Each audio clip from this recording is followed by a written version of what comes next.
Don't be an influencer. You do not want to be an influencer. Be careful what you wish for, not because you might not get it, but because you are destined to not want it once you get it. Let's talk about it right here today on Justified by Score. Beware of desiring an audience. Teachers will be held to a higher standard. James chapter 3 verse 1 says, "Not many of you should become teachers, my brothers, for you know that we who teach will be judged with greater strictness." You want a social media following and you want to have influence on large numbers of people. Why? And ask yourself why, and then answer if that is a good reason. I would continue this if I had 0 followers, 0 likes, 0 views. It is something that I love to do, and I finally have found an avenue to develop it in and do it in.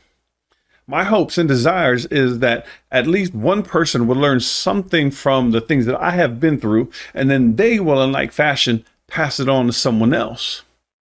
Sure, everyone would love to be rich and famous off of this, but most individuals start out organically, doing what came naturally to them, and then allow that audience to grow organically for them. My favorite YouTuber to watch is Mike Winger. Though his videos are usually kind of long, I still appreciate him.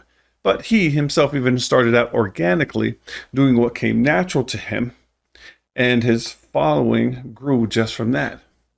DC Young Fly started out roasting people on his Instagram. He would do that without getting paid for it, and he got millions of followers from that. A lot of times you want to be like them, and you won't gain a following from it because there is already one of them. An authentic original is always better than a cheap duplicate. So what's you now? The Temu version of Beyonce? Jay-Z started rapping and he rhymed like Jazzo. If he continued, he would never be as successful as he has today. Some of you don't even know who Jazzo is, but my real hip hop heads will know who he is. Even Jay-Z referenced himself. He said, "I used to rhyme like common sense. I made 5 mil and I ain't rhyme like common sense." If Tupac tried to be Humpty or even Shock G, he never would have made it.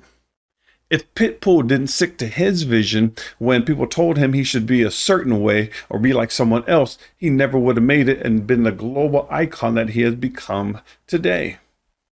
If T-Pain would not have developed his signature sound with autotune, but rather tried to be like other artists already out, he never would have made it. If Chandler Moore would have tried to be like Kirk Franklin or even Fred Hammond, he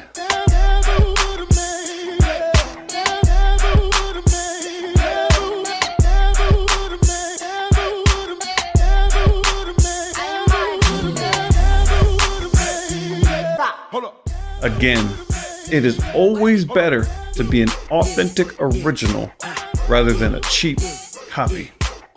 If you do desire to be an influencer, just know it is a long road of work, often with heartbreaking, minimal results.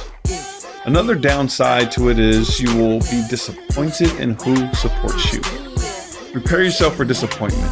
Prepare yourself to not be supported by those who you thought or expected to support you.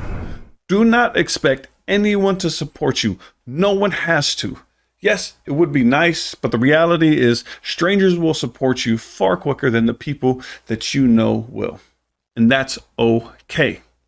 I'm going to cover this in another video, but this statement resonates. A prophet is honored everywhere except his own home. If you want to be an influencer or a teacher, make sure that your motives are pure. Remember, again, I can't emphasize this strongly enough. An authentic original is always better than a cheap copy.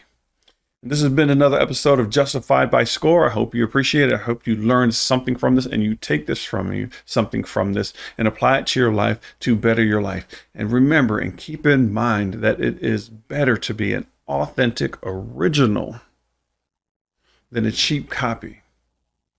And don't try to be everyone else. Be you. And if you are looking for attention and you want to influence other people, be sure to make sure that your motives are pure. Until next time, of course, again, Lord willing, peace and grace.